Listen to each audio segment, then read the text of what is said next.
সেখানে প্রভু সমবায় নির্বাচনে জেহাদি হামলার ও বাংলাদেশে হিন্দুদের উপর নারকীয় অত্যাচারের প্রতিবাদে এগরা দীঘা মোড়ে বিজেপির ধিক্কার সভায় অংশগ্রহণ করে হাজার হাজার সনাতনীদের গৌরবময় উপস্থিতিতে বাংলাদেশের স্বামী চিন্ময় কৃষ্ণ প্রভু সহ সমস্ত হিন্দু সন্ন্যাসীর মুক্তির দাবি এবং হিন্দু সনাতনীদের উপর সীমাহীন অত্যাচার নারী নির্যাতনের বিরুদ্ধে তীব্র প্রতিবাদ অধিকার জানিয়ে পশ্চিমবঙ্গের সমবায় নির্বাচনে জিহাদি হামলা, রাজ্যের দিকে দিকে দুর্গা মায়ের প্রতিমা ভাঙচুর, সনাতনীদের উপর অত্যাচারের বিরুদ্ধে সরব হয়ে বাংলাদেশের জেহাদি ইউনূস সরকার ও হিন্দু বিরোধী মমতা সরকারের উৎখাতের ডাক দিয়ে ধিক্কার সভা থেকে গেরুয়া ঝড় তুললেন ভূমিপুত্র সনাতনের সেবক জনপ্রিয় জননেতা তথা রাজ্যের বিরোধী দলের নেতা সম্মানীয় শ্রী শুভেন্দু অধিকারী মহাশয়।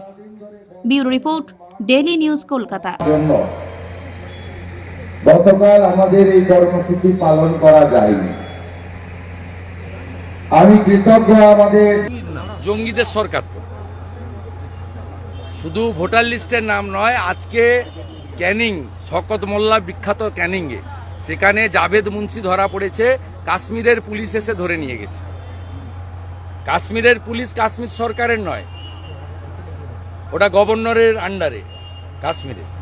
কাশ্মীরের পুলিশ এসে পাকিস্তানি জঙ্গিকে আজকে ধরেছে ক্যানিং থেকে, যে ক্যানিংয়ে সব ভোট তৃণমূল নেয় বা পায়।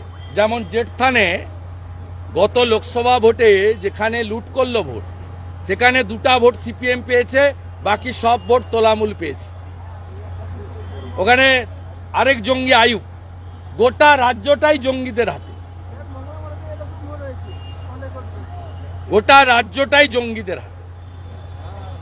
এখানে পরিচয়পত্র বানিয়ে কি বড় ধরনের নাশকতার কোনো ছাপ ছিল? এরা ভোট দেয় তো। আমরা 2,33,27,000 ভোট পেয়েছি, সবটা হিন্দুদের ভোট এবং জনজাতিদের ভোট।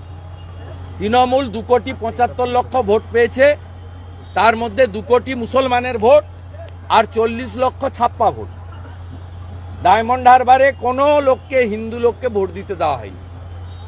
কেশপুরে কোনো হিন্দু ভোট দিতে পারেনি। পিংলার একটা মণ্ডলে কোনো হিন্দু ভোট দিতে পারেনি। জেঠথানে একটা বুথে 727 তৃণমূল, 2 সিপিএম আর বিজেপি 0। এই মডেল। এখানে জঙ্গিদের সরকার চলছে। জঙ্গিদের সরকারের মুখ হচ্ছে সিদ্দিকুল্লাহ আর ফিরহাদ হাকিম, আর মুখোশ হচ্ছে মমতা ব্যানার্জি। আজকে ফিরহাদ হাকিম বলছে যে যেখানে বিএসএফ ঠিক মতন গার্ড দিচ্ছে না বা কেন্দ্রীয় স্বরাষ্ট্র মন্ত্রক, ওরা আগে জমি দিক, তারপরে বিএসএফ এর উপরে আঙ্গুল তুলবে। 72টা জায়গায় বিএসএফ কে জমি দিচ্ছে না। মোট বাংলাদেশ ভারতের বর্ডার হচ্ছে 4000 কিলোমিটার। তার মধ্যে মেঘালয়, ত্রিপুরা, আসাম বাদ দিলে পশ্চিমবঙ্গে হচ্ছে 2200 কিলোমিটার। 2200 কিলোমিটারের মধ্যে মমতা ব্যানার্জি এবং এর আগে সিপিএম জমি দিয়েছে, মোট যা জমি দিয়েছে 931 কিলোমিটারে, স্থল এবং জল মিলে সেখানে জমি দেওয়া হয়নি। ফিরহাদ হাকিম একটা অশিক্ষিত। ফিরহাদ হাকিম আগে জমি যা চেয়েছে ভারত সরকার দিয়ে দিক, তারপরে বিএসএফ যদি কাঁটাতার দিতে না পারে, অনুপ্রবেশ আটকাতে না পারে, তখন কথা আওয়াজ তুলবেন, আমরাও সঙ্গ দেব।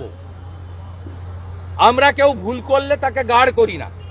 আমি নিজেই বলেছি যে আরজি করের কেসে বেলেবল সেকশনে চার্জশিট হতো, সিবিআই চাইলে দিতে পারত।